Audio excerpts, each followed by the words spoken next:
গত পরশুদিন বিকেলে কেনাকাটা করার জন্য আমার বোনের সাথে একটু বেরিয়েছিলাম।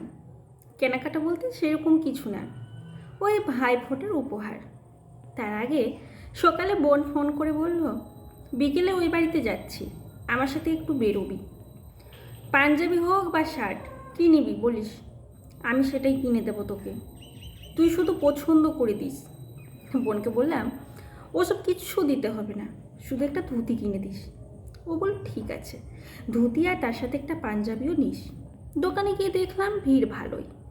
দোকানের নিচের তলাটা শাড়ি কালেকশন, ভিড় তো থাকবেই, মেন কালেকশন তো উপরে, মানে দোতলায়।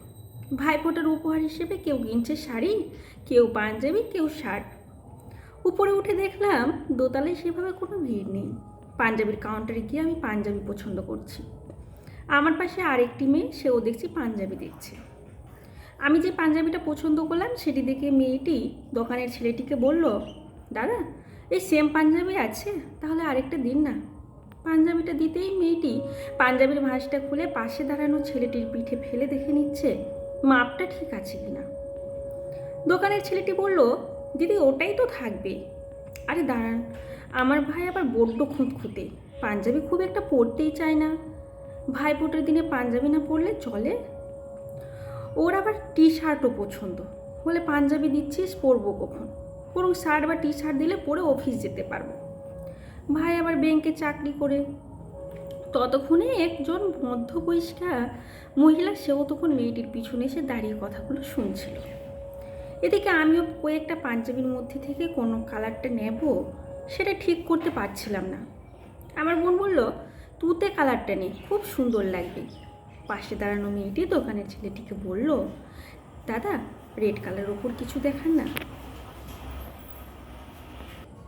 সঙ্গে সঙ্গে ওই মধ্য বয়স্কা মহিলা বলে উঠলেন, ভাইকে দারুণ মানাবে, ওটা নিয়ে নাও, ভাই তো একদম হ্যান্ডসাম আছে।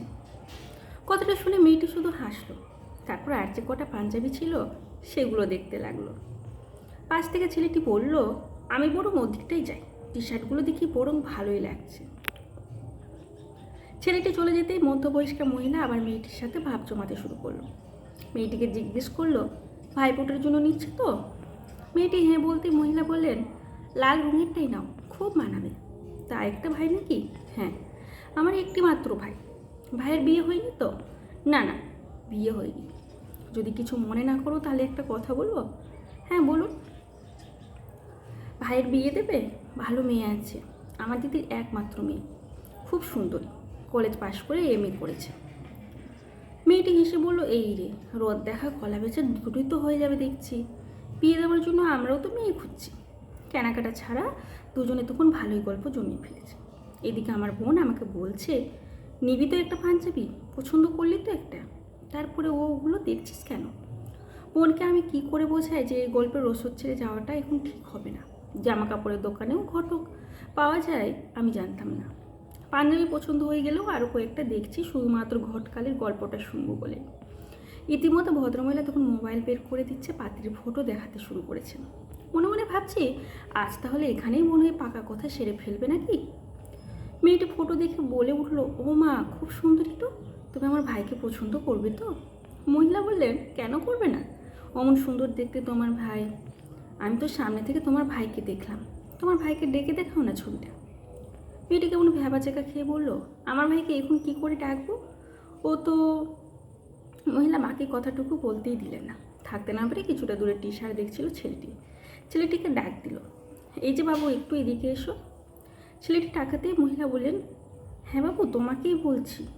ছেলেটি কাছে আসতে মহিলা বললেন, তোমার দিদির সাথে কথা বলছি, একটা ভালো মেয়ে আছে, আমার বোনছি, বিয়ের সম্বন্ধের জন্য ছবিটা একটু দেখো তো, আশা করি ও পছন্দ হবে না। ছেলেটিও তখন হকচকিয়ে গেছে, হঠাৎ করে কেউ এরকম বলে। আমি তখন রীতিমতো দর্শক, দেখলাম ছেলেটি মেয়ের দিকে দেখে আর মেয়েটি ছেলের দিকে। শুভ দৃষ্টি হলে যেমন লাজু দৃষ্টি একে ওপরের দিকে তাকায়, ঠিক তেমনই ক্যাবলা ক্যাবলা হয়ে দেখছে। মহিলাও দুজনের দিকে তাকিয়ে ভ্রু কুচকে জিজ্ঞেস করল, এইভাবে জিজ্ঞেস করা ঠিক হয়নি বাবু, লজ্জা পেয়ে গেছে। ঠিক আছে, হোয়াটসঅ্যাপে নাম্বারটা দাও, আমি ফটোটা পাঠিয়ে দিচ্ছি, পাই থেকে বরং ভালো করে দেখবে। মেয়েটি মুখটা একটু বাঁকা করে এবার ছেলেটির মুখের দিকে এক ঝলক তাকালো, তারপর হাসতে হাসতে বলল, মাসিমা হোয়াটসঅ্যাপ নাম্বারে আপনাকে দিতে অসুবিধা নেই, কিন্তু আপনি যাকে পাত্র ভাবছেন এই ছেলে তো পাত্র নয়। ও মাসে কি, তুমি তো এরই গায়ে পাঞ্জাবি গায়ে ফেলে দেখছিলে যে, বললে তো ভাইয়ের জন্য। এ তো আমার ভাই নয়, তাহলে এটা কে? করুণ মুখে মেয়েটি উত্তর দিল, আমার একমাত্র বর।